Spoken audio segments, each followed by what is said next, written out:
তিন ফরম্যাটে ভালো সময় যাচ্ছে, বাট নতুনত্ব আমরা দেখছি যে পাওয়ার হিটিং কোচ এসেছে, জুলিয়ান কাজ করছেন আপনাদের সাথে ভিন্ন ভিন্ন তরিকায়, বিভিন্ন রকমের ব্যাট দিয়ে ভেলোসিটি সহ। কি শিখলেন, কতটুকু আসলে কনফিডেন্স নিজেদের মধ্যে আরেকটু গেইন হলো?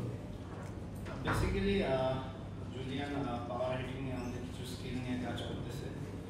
সো কিভাবে আরো ইমপ্রুভ করা যায়, যারা জেনেটিক্যালি ভালো আছে তারা কিভাবে আরো ভালো করতে পারে, আর যারা টাইমার তাদেরকে কিভাবে আরো 2-3 মিটার ভালো ডিস্টেন্স দেওয়া যায়, ওইরকম ওই জিনিসগুলো নিয়ে স্কিল নিয়ে কাজ হচ্ছে।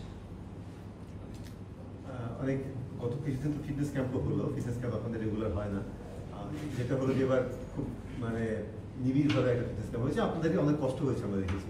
এই কষ্টটা কতটুকু জরুরি ছিল এবং এই ফিটনেস ক্যাম্পে ওভারঅল একটু যদি ব্রিফ করেন যে ওভারঅল কী? না দেখেন, ফিটনেস তো আমাদের কন্টিনিউ হচ্ছে। নেথান আসার পর থেকে তো আমাদের ওইরকম স্ট্যান্ডার্ডই সেট করে দেওয়া হয়েছে। হয়তো আপনারা খুব ক্লোজলি দেখছেন, হয়তো দেখে হয়তো মনে হচ্ছে যে অনেক কষ্ট হচ্ছে এটা সেটা, বাট আমরা তো 1 বছর ধরে এরকম কষ্টের সাথে আমরা জড়িত আছি। এরকম ফিটনেসের একটা স্ট্যান্ডার্ডও মেনটেন করে আমাদেরকে নিয়ে যাচ্ছে। তো সবাই ভালো চেষ্টা করতেছে, আর ও তো মনে হয় আপনাদেরকে বলছে যে ওভারঅল হ্যাপি। তো আমরা আমাদের বেস্টটা দেওয়ার চেষ্টা করতেছি, ফিটনেস ভালো আছে। ফিটনেসের কথাটা জিজ্ঞেস করছি, মানে এর আগেও তো আসলে ফিটনেস ট্রেনিংটা হতো, মানে কোনো কারণে কি এটা একটু ভিন্ন কিনা আপনাদের কাছে, বা যেটা বলছিলেন যে অনেক বেশি কষ্ট হচ্ছে আমরা বাইরে থেকে দেখছি, মানে অন্যান্য বারের থেকে এবারের ফিটনেস ট্রেনিংটা কি একটু ভিন্ন কিনা, কোন জায়গাটা ভিন্ন? না দেখেন, এটা ট্রেনারের উপর ডিপেন্ড করে সে কিভাবে আমাদেরকে ফিটনেসটা করাবে।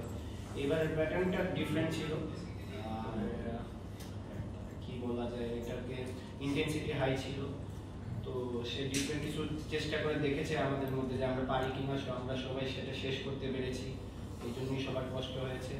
কিন্তু মোস্ট ইম্পর্টেন্ট থিং, সবাই আমরা ঠিকঠাক মতো করতে পেরেছি, কারণ আমাদের সবার গায়ে কিন্তু ট্র্যাকার লাগানো থাকে। তো কে ফার্স্ট কে সেকেন্ড ওটা ইম্পর্টেন্ট না, কে বেস্ট এফোর্টটা দিতেছে ওটা কিন্তু ও দেখতে পারে। ওর কাছে প্রতিদিনের রিপোর্টটা থাকে, তো ট্র্যাকার আমাদের সবার মধ্যে থাকে। সো যে রিপোর্ট ওটা ও প্রতিদিন দেখতে পারে, কে বেস্ট এফোর্ট দিতেছে, কে এফোর্ট দিতেছে না, সেইটা ইজিলি পিক করতে পারে। নর্মালি আমরা দেখি যে আপনার নিজেও পাওয়ার হিটার, জুলিয়ান উডে আসার পরে আসলে কি ধরনের চেঞ্জ এসেছে, বা কতটুকু আসলে তার কাছ থেকে নিতে পেরেছে, বা কি ধরনের টেকনিকগুলো আয়ত্ত করতে পেরেছেন যেগুলো পরবর্তীতে আমরা দেখতে পারি ম্যাচে? দেখেন, চেঞ্জেসগুলো তো এত সহজে ম্যাচ ছাড়া আপনারা মানে কি করতে পারবেন না, মেজার করতে পারবেন না, যেহেতু 2-3 দিনই হলো। ম্যাক্সিমাম স্কিল নিয়ে কাজ হয়েছে। তো এই স্কিলগুলাই আবার সামনে হয়তো সিলেটে আমাদের নেট হবে, ওইখানে আর ডিফারেন্ট কিছু হবে।